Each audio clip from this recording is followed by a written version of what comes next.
Halo semuanya, kembali lagi bersama kami Merahman 70. Pada kesempatan kali ini, kita akan membahas mengenai tema yang berjudul Nabi Isa menjadi seorang yang menjadi saksi atas umat Nabi Muhammad SAW. Sebelum video dimulai, alangkah baiknya berlangganan terlebih dahulu, yakni dengan menekan tombol subscribe dan menyalakan lonceng notifikasi, agar mendapatkan pemberitahuan dan mengkonsumsi materi yang bermanfaat dan video yang update dan menarik. Terima kasih. Dalam channel saya kali ini, saya akan membahas tentang ayat yang dibaca oleh Rasulullah sampai menjelang fajar subuh, yakni tafsir surat Al-Maidah 116-118 menurut tafsir Ibnu Katsir, mengatakan bahwa hal ini terjadi pada ayat 116-118 surat Al-Maidah. Sebagai berikut, dan ingatlah, ketika Allah berfirman, "Wahai Isa putra Maryam, adakah kamu mengatakan kepada manusia, jadikanlah aku dan ibuku dua orang Tuhan selain Allah?" Isa menjawab, "Maha suci engkau, tidaklah patut bagiku mengatakan apa yang bukan hakku mengatakannya. Jika aku pernah mengatakannya, maka tentulah engkau telah mengetahuinya. Engkau mengetahui apa yang ada pada diriku, dan aku tidak mengetahui apa yang ada pada diri engkau. Sesungguhnya engkau maha mengetahui perkara yang gaib-gaib.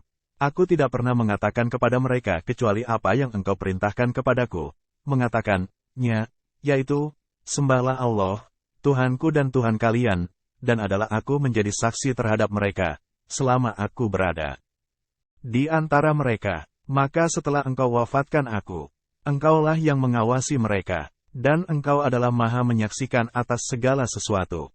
Jika engkau menyiksa mereka, maka sesungguhnya mereka adalah hamba-hamba engkau, dan jika engkau mengampuni mereka, maka sesungguhnya engkaulah yang maha perkasa lagi maha bijaksana." Hal ini pun termasuk khitab Allah yang ditujukan kepada hamba dan rasulnya, yaitu Isa putra Maryam, seraya berfirman kepadanya di hari kiamat di hadapan orang-orang yang menjadikan dia dan ibunya sebagai dua Tuhan selain Allah, yaitu, "Wahai Isa putra Maryam, adakah kamu mengatakan kepada manusia, jadikanlah aku dan ibuku dua orang Tuhan selain Allah?" Al-Maidah 116. Di balik kalimat ini terkandung ancaman yang ditujukan kepada orang-orang Nasrani, sekaligus sebagai celaan dan kecaman terhadap mereka di hadapan semua para saksi di hari kiamat. Demikianlah menurut apa yang dikatakan oleh Qatadah dan yang lainnya. Pengertian ini disimpulkan oleh Qatadah melalui firman. Selanjutnya, ini adalah suatu hari yang bermanfaat bagi orang-orang yang benar kebenaran mereka. Al-Maidah 119. As-Sudi mengatakan, khitab dan jawaban ini terjadi di dunia. Pendapat ini dibenarkan oleh Ibnu Jarir. Ia mengatakan bahwa hal ini terjadi ketika Allah mengangkatnya ke langit. Imam Ibnu Jarir mengemukakan alasannya untuk memperkuat pendapat tersebut melalui dua segi, yaitu, pertama, pembicaraan dalam ayat ini memakai bentuk madi, masa lalu. Kedua, firman Allah Subhanahu wa Ta'ala menyebutkan, "Jika engkau menyiksa mereka." Al-Maidah 118, dan jika engkau mengampuni mereka. Al-Maidah 118. Tetapi kedua alasan tersebut masih perlu dipertimbangkan, mengingat madi menunjukkan pengertian bahwa kejadiannya merupakan suatu kepastian yang telah ditetapkan.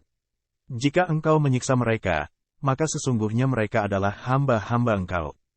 Al-Maidah 118, hingga akhir ayat. Ini merupakan ungkapan pembersihan diri Nabi Isa a.s.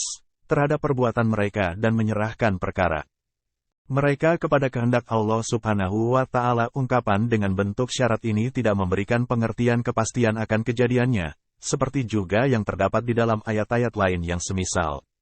Tetapi pendapat yang dikatakan oleh Qatadah dan lain-lainnya adalah pendapat yang paling kuat, yaitu yang menyatakan bahwa hal tersebut terjadi pada hari kiamat, dengan makna yang menunjukkan sebagai ancaman kepada orang-orang Nasrani dan kecaman serta celaan bagi mereka di hadapan para saksi di hari tersebut. Pengertian ini telah diriwayatkan oleh sebuah hadits yang berpredikat marfu, yaitu diriwayatkan oleh An-Hafiz Ibnu Asakir di dalam pembahasan autobiografi Abu Abdullah, Maula Umar Ibnu Abdul Aziz yang dinilai sikah. Disebutkan bahwa ia pernah mendengar Abu Burdah menceritakan hadits kepada Umar Ibnu Abdul Aziz, dari ayahnya, yaitu Abu Musa al-Asy'ari, yang telah mengatakan bahwa Rasulullah telah bersabda, apabila hari kiamat tiba, maka para nabi dipanggil bersama dengan Mereka kepada kehendak Allah Subhanahu wa Ta'ala. Ungkapan dengan bentuk syarat ini tidak memberikan pengertian kepastian akan kejadiannya, seperti juga yang terdapat di dalam ayat-ayat lain yang semisal. Tetapi pendapat yang dikatakan oleh Qatadah dan lain-lainnya adalah pendapat yang paling kuat, yaitu yang menyatakan bahwa hal tersebut terjadi pada hari kiamat, dengan makna yang menunjukkan sebagai ancaman kepada orang-orang Nasrani dan kecaman serta celaan bagi mereka di hadapan para saksi di hari tersebut. Pengertian ini telah diriwayatkan oleh sebuah hadits yang berpredikat marfu, yaitu diriwayatkan oleh An-Hafidz Ibnu Asakir di dalam pembahasan autobiografi Abu Abdullah, Maula Umar Ibnu Abdul Aziz yang dinilai sikah. Disebutkan bahwa ia pernah mendengar Abu Burdah menceritakan hadits kepada Umar Ibnu Abdul Aziz, dari ayahnya, yaitu Abu Musa al-Asy'ari, yang telah mengatakan bahwa Rasulullah telah bersabda, apabila hari kiamat tiba, maka para nabi dipanggil bersama dengan umatnya masing-masing. Kemudian dipanggillah Nabi Isa, lalu Allah mengingatkannya akan nikmat-nikmat yang telah Dia karuniakan kepadanya, dan Nabi Isa mengakuinya. Allah Subhanahu wa Ta'ala berfirman, "Wahai Isa putra Maryam, ingatlah nikmatku kepadamu dan kepada ibumu." Al-Maidah 110 hingga akhir ayat. Kemudian Allah Subhanahu wa Ta'ala berfirman, "Wahai Isa putra Maryam, adakah kamu mengatakan kepada manusia, jadikanlah aku dan ibuku dua orang Tuhan selain Allah?" Al-Maidah 116, Isa AS mengingkari bahwa dia tidak mengatakan hal tersebut. Kemudian didatangkanlah orang-orang Nasrani. Lalu mereka ditanya. Maka mereka mengatakan, ya, dialah yang mengajarkan hal tersebut kepada kami. Maka rambut Nabi Isa AS menjadi memanjang, sehingga setiap malaikat memegang sehelai rambut kepala dan rambut tubuhnya, karena merinding ketakutan. Lalu mereka didudukan di hadapan Allah Subhanahu wa Ta'ala dalam jarak 1000 tahun perjalanan, hingga hujjah, alasan, mereka ditolak dan diangkatkan bagi mereka salib, kemudian mereka digiring ke dalam neraka. Hadits ini berpredikat garib lagi, aziz. Firman Allah Subhanahu wa Ta'ala, Maha Suci Engkau, tidaklah patut bagiku mengatakan apa yang bukan hakku, mengatakannya. Al-Maidah 116, menurut Ibnu Abu Hatim, jawaban ini merupakan jawaban yang sempurna, mengandung etika yang tinggi. Ia mengatakan, telah menceritakan kepada kami ayahku, telah menceritakan kepada kami Ibnu Abu Umar, telah menceritakan kepada kami Sufyan, dari Amr, dari Taus, dari Abu Hurairah yang mengatakan bahwa Nabi Isa mengemukakan hujjahnya, dan Allah Subhanahu wa Ta'ala menerimanya, yaitu dalam firman-Nya, dan, ingatlah, ketika Allah berfirman, "Wahai Isa putra Maryam, adakah kamu mengatakan kepada manusia, jadikanlah aku dan ibuku dua orang Tuhan selain Allah?" Al-Maidah 116, Abu Hurairah menceritakan dari Nabi, bahwa setelah itu Allah mengajarkan hujjah itu kepada Isa. Maha suci Engkau, tidaklah patut bagiku mengatakan apa yang bukan hakku, mengatakannya. Al-Maidah 116, hingga akhir ayat. Hal ini telah diriwayatkan pula oleh H.T. Sauri, dari M. Ammar, dari Ibnu Tawus, dari Tawus dengan lafal yang semisal. Firman Allah Subhanahu wa Ta'ala, jika aku pernah mengatakannya, maka tentulah engkau telah mengetahui. Al-Maidah 116, yakni jika hal ini pernah aku lakukan, maka sesungguhnya engkau telah mengetahuinya, wahai Tuhanku. Karena sesungguhnya tidak ada sesuatu pun dari apa yang kukatakan samar bagi MU. Aku tidak pernah mengatakan hal itu, tidak pernah berniat untuk mengatakannya, tidak pula pernah terdetik dalam hatiku. Karena itulah dalam ayat selanjutnya disebutkan, engkau mengetahui apa yang ada pada diriku dan aku tidak mengetahui apa yang ada pada diri engkau. Sesungguhnya engkau maha mengetahui perkara yang gaib-gaib. Aku tidak pernah mengatakan kepada mereka kecuali apa yang engkau perintahkan kepadaku, mengatakannya. Al-Maidah 116-117, yakni yang diperintahkan oleh Allah untuk menyampaikannya kepada mereka. Sembahlah Allah, Tuhanku dan Tuhan kalian. Al-Maidah 117, yakni tidak sekali-kali aku seru mereka melainkan kepada apa yang engkau perintahkan kepadaku untuk menyampaikannya kepada mereka, yaitu, sembahlah Allah, Tuhanku dan Tuhan kalian. Al-Maidah 117, yakni itulah yang aku katakan kepada mereka. Firman Allah Subhanahu wa Ta'ala, dan adalah aku menjadi saksi terhadap mereka, selama aku berada di antara mereka. Al-Maidah 117, yakni aku dapat menyaksikan semua amal perbuatan mereka selama aku berada bersama-sama mereka. Maka setelah engkau wafatkan aku, engkaulah yang mengawasi mereka. Dan engkau adalah maha menyaksikan atas segala sesuatu. Al-Maidah 117, Abu Daud at-Tayalisi mengatakan, telah menceritakan kepada kami Syubah, bahwa ia pergi bersama Sufyan Ats-Tsauri menuju tempat Al-Mughirah ibn Nu'man. Lalu Al-Mughirah mengimlakan kepada Sufyan yang ditemani olehku. Setelah Al-Mughirah pergi, aku menyalinnya dari Sufyan. Ternyata di dalamnya disebutkan bahwa telah menceritakan kepada kami Sa'idi ibnu Jubair yang menceritakan hadits berikut dari Ibnu Abbas yang telah menceritakan bahwa Rasulullah berdiri di hadapan kami untuk mengemukakan suatu petuah dan nasihat. Beliau bersabda, "Wahai manusia, sesungguhnya kalian kelak akan dihimpunkan oleh Allah Subhanahu wa Ta'ala dalam keadaan tidak beralas kaki, telanjang lagi belum dihitan. Sebagaimana kami telah memulai penciptaan pertama, begitulah kami akan mengulanginya." Al-Anbiya, 104, dan sesungguhnya manusia yang mula-mula diberi pakaian kelak di hari kiamat ialah Nabi Ibrahim. Ingatlah, sesungguhnya kelak akan didatangkan banyak orang laki-laki dari kalangan umatku, lalu mereka digiring ke sebelah kiri, maka aku berkata, "Sahabat-sahabatku." Tetapi dijawab, "Sesungguhnya kamu tidak mengetahui apa yang dibuat-buat oleh mereka sesudahmu." Maka aku katakan seperti apa yang dikatakan oleh seorang hamba yang saleh, yaitu, "Dan adalah aku menjadi saksi terhadap mereka selama aku berada di antara mereka. Maka setelah engkau wafatkan aku, engkaulah yang mengawasi mereka. Dan engkau adalah maha menyaksikan atas segala sesuatu. Jika engkau menyiksa mereka, maka sesungguhnya mereka adalah hamba-hamba engkau, dan jika engkau mengampuni mereka, maka sesungguhnya engkau yang maha perkasa lagi maha bijaksana." Al-Maidah 117-118, maka dikatakan, sesungguhnya mereka terus-menerus dalam keadaan mundur ke belakang mereka sejak engkau berpisah dengan mereka. Imam Bukhari telah meriwayatkannya ketika membahas tafsir ayat ini, dari Abul Walid, dari Syubah, dan dari Ibnu Katsir, dari Sufyan Ats-Tsauri. Kedua-duanya dari Al-Mughirah ibn Nu'man dengan lafal yang sama. Firman Allah Subhanahu wa Ta'ala, "Jika engkau menyiksa mereka, maka sesungguhnya mereka adalah hamba-hamba engkau, dan jika engkau mengampuni mereka, maka sesungguhnya engkaulah yang maha perkasa lagi maha bijaksana." Al-Maidah 118, kalimat ini mengandung makna mengembalikan segala sesuatunya kepada kehendak Allah Subhanahu wa Ta'ala, karena sesungguhnya Allah maha memperbuat segala sesuatu yang dikehendakinya, dia tidak ada yang mempertanyakan apa yang diperbuatnya. Sedangkan mereka akan dimintai pertanggungjawabannya. Kalimat ini pun merupakan pembersihan diri terhadap perbuatan orang-orang Nasrani yang berani berdusta kepada Allah dan Rasul-Nya serta berani menjadikan bagi Allah tandingan dan istri serta anak. Maha tinggi Allah dari apa yang mereka katakan itu dengan ketinggian yang setinggi-tingginya. Ayat ini mempunyai makna yang sangat penting dan merupakan suatu berita yang menakjubkan. Di dalam sebuah hadits disebutkan bahwa Nabi membacanya di malam hari hingga subuh, yakni dengan mengulang-ulang bacaan ayat ini. Imam Ahmad mengatakan, telah menceritakan kepada kami Muhammad ibnu Fudail, telah menceritakan kepadaku Fulaid al-Amiri, dari Jisrah al-Amiriyah, dari Abu Dzar yang menceritakan bahwa di suatu malam Nabi melakukan sholat. Lalu beliau membaca sebuah ayat yang hingga subuh beliau tetap membacanya dalam rukuk dan sujud. MU. Rasulullah menjawab, "Sesungguhnya aku memohon kepada Tuhanku akan syafaat bagi umatku, maka dia memberikannya kepadaku, dan syafaat itu dapat diperoleh insya Allah oleh orang yang tidak pernah mempersekutukan Allah dengan sesuatu pun, dari kalangan umatku."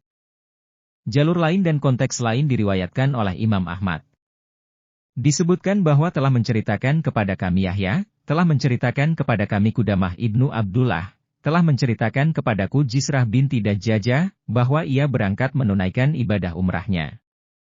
Ketika sampai di Ar-Rabzah, ia mendengar Abu Dzar menceritakan hadits berikut, bahwa di suatu malam Rasulullah bangkit untuk melakukan sholat Isya, maka beliau sholat bersama kaum.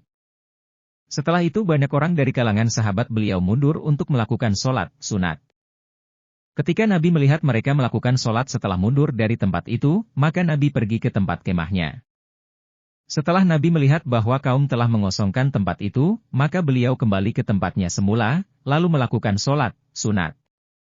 Kemudian aku, Abu Dzar, datang dan berdiri di belakang beliau, maka beliau berisyarat kepadaku dengan tangan kanannya, maka aku berdiri di sebelah kanan beliau. Kemudian datanglah Ibnu Mas'ud yang langsung berdiri di belakangku dan di belakang beliau, tetapi Nabi berisyarat kepadanya dengan tangan kirinya, maka Ibnu Mas'ud berdiri di sebelah kiri beliau. Maka kami bertiga berdiri melakukan sholat, masing-masing melakukan sholat sendirian, dan kami membaca sebagian dari Al-Quran sebanyak apa yang dikehendaki oleh Allah. Sedangkan Nabi hanya membaca sebuah ayat Al-Quran yang beliau ulang-ulang bacaannya hingga sampai di penghujung malam. Setelah kami menunaikan sholat subuh, aku berisyarat kepada Abdullah ibnu Mas'ud, meminta kepadanya untuk menanyakan apa yang telah diperbuat oleh Nabi tadi malam. Maka Ibnu Mas'ud menjawab dengan isyarat tangannya, bahwa dia tidak mau menanyakan sesuatu pun kepada Nabi hingga Nabi sendirilah yang akan memberitahukannya kepada dia.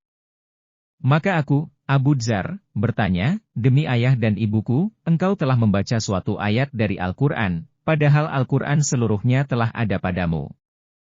Seandainya hal itu dilakukan oleh seseorang dari kalangan kami, niscaya kami akan menjumpainya, mudah melakukannya. Nabi bersabda, aku berdoa untuk umatku. Aku bertanya, lalu apakah yang engkau peroleh atau apakah jawabannya kepadamu? Rasulullah bersabda, aku mendapat jawaban dari Allah, yang seandainya hal ini diperlihatkan kepada kebanyakan dari mereka sekali lihat, niscaya mereka akan meninggalkan sholat. Aku bertanya, bolehkah aku menyampaikan berita gembira ini kepada orang-orang? Nabi bersabda, tentu saja boleh. Maka aku pergi seraya merunduk sejauh lemparan sebuah batu, untuk mengumumkan kepada orang-orang. Tetapi Umar berkata, wahai Rasulullah, sesungguhnya jika engkau menyuruh orang ini untuk menyampaikannya kepada orang banyak, niscaya mereka akan enggan melakukan ibadah. Maka Nabi memanggilku kembali, lalu aku kembali, tidak jadi mengumumkannya. Ayat tersebut adalah firman Allah Subhanahu wa Ta'ala, jika engkau menyiksa mereka, maka sesungguhnya mereka adalah hamba-hamba engkau, dan jika engkau mengampuni mereka, maka sesungguhnya engkaulah yang maha perkasa lagi maha bijaksana. Al-Maidah, 118. Ibnu Abu Hatim mengatakan, telah menceritakan kepada kami Yunus ibnu Abdul Ala, telah menceritakan kepada kami Ibnu Wahb, telah menceritakan kepadaku Amr ibnul Haris, Bakar ibnu Wadah pernah menceritakan kepadanya hadits berikut dari Abdurrahman ibnu Jubair, dari Abdullah ibnu Amr ibnul As, bahwa Nabi membaca perkataan Nabi Isa yang disebutkan oleh firman-Nya, jika engkau menyiksa mereka, maka sesungguhnya mereka adalah hamba-hamba engkau, dan jika engkau mengampuni mereka, maka sesungguhnya engkaulah yang maha perkasa lagi maha bijaksana. Al-Maidah, 118, lalu beliau mengangkat kedua tangannya dan berdoa, ya Allah, selamatkanlah umatku, kemudian beliau menangis. Maka Allah berfirman, wahai Jibril, pergilah kepada Muhammad dan Tuhanmu lebih mengetahui dan tanyakanlah kepadanya apa yang menyebabkan dia menangis. Malaikat Jibril datang menemui Nabi dan bertanya kepadanya. Maka Rasulullah menceritakan apa yang telah diucapkannya, sedangkan Allah lebih mengetahui. Allah berfirman, wahai Jibril, pergilah kepada Muhammad dan katakanlah kepadanya, bahwa sesungguhnya kami akan membuatnya rela tentang nasib umatnya, dan kami tidak akan membuatnya bersedih hati. Imam Ahmad mengatakan, telah menceritakan kepada kami Husain, telah menceritakan kepada kami Ibnu Luhayah, telah menceritakan kepada kami Ibnu Hubairah, ia pernah mendengar Abu Tamim Al-Jaishani mengatakan bahwa telah menceritakan kepadanya Sa'idi Ibnu Musayyab, ia pernah mendengar Huzaifah Ibnul Yaman menceritakan hadits berikut. Pada suatu hari Rasulullah tidak menampakkan dirinya kepada kami. Beliau tidak keluar, hingga kami menduga bahwa beliau tidak akan keluar hari itu. Dan ketika beliau keluar, maka beliau langsung melakukan sujud sekali sujud, dalam waktu yang cukup lama, sehingga kami menduga bahwa roh beliau dicabut dalam sujudnya itu. Yaitu, setelah mengangkat kepalanya, dari sujud, beliau bersabda, sesungguhnya Tuhanku telah meminta pendapatku sehubungan dengan umatku, yakni apakah yang akan dilakukannya terhadap mereka? Maka aku menjawab, ya Tuhanku, terserah kepada MU, mereka adalah makhluk dan hamba-hamba MU. Allah meminta pendapatku kedua kalinya, dan aku katakan kepadanya hal yang sama. Maka Allah berfirman kepadaku, aku tidak akan mengecewakanmu sehubungan dengan umatmu, wahai Muhammad. Dan Allah memberi kabar gembira kepadaku bahwa orang yang mula-mula masuk surga dari kalangan umatku bersama-sama denganku adalah 70.000 orang, dan setiap 1.000 orang, dari mereka, ditemani oleh 70.000 orang, mereka semuanya tidak terkena hisab. Kemudian Allah mengirimkan utusan kepadaku untuk menyampaikan firman-Nya, berdoalah, niscaya kamu diperkenankan, dan mintalah, niscaya diberi.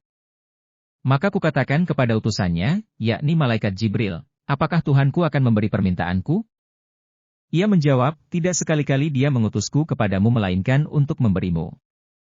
Sesungguhnya Tuhanku telah memberiku tanpa membanggakan diri dan telah memberikan ampunan bagiku atas semua dosaku yang terdahulu dan yang kemudian, sedangkan aku masih berjalan dalam keadaan hidup dan sehat. Dan Dia memberiku, bahwa umatku tidak akan kelaparan dan tidak akan terkalahkan. Dia memberiku Al-Kautsar, yaitu sebuah sungai di dalam surga yang mengalir ke telagaku.